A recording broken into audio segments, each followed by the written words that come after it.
Brad Pitt's plans for a Jeff Buckley biopic were shut down by musician's mother. Brad Pitt had dreams of portraying Jeff Buckley on the silver screen, the late musician's mother has revealed. Buckley, who passed away in 1997 at the age of 30, was the focus of many artistic endeavors in the wake of his death, though his story has not yet been made into a dramatized film. However, according to Buckley's mother, Mary Guibert, Pitt had grand ideas for her son's iconic tale. On Friday, January 24th, a new documentary called It's Never Over, Jeff Buckley will premiere at Sundance. However, as Variety reports, its origins can be traced back to some plans that Pitt first floated in 2000.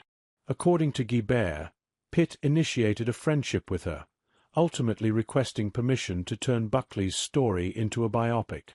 Though she was receptive to the notion at first, it soon left her feeling skeptical.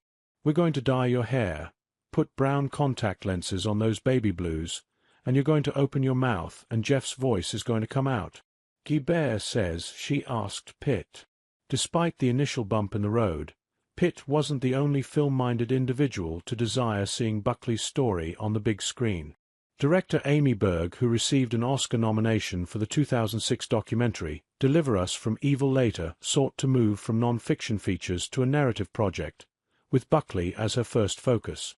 Guibert, however, was reticent to being in a someone's learning-on-the-job situation. More ideas soon swelled, and when Berg was granted given access to Buckley's archive, she decided instead to turn the late musician's story into a documentary.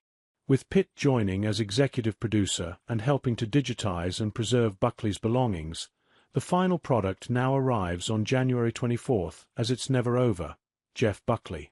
"Once I started listening to his voicemail messages and his DAP player and demos and reading his journals, I just couldn't imagine it being anything but a documentary," explained Berg.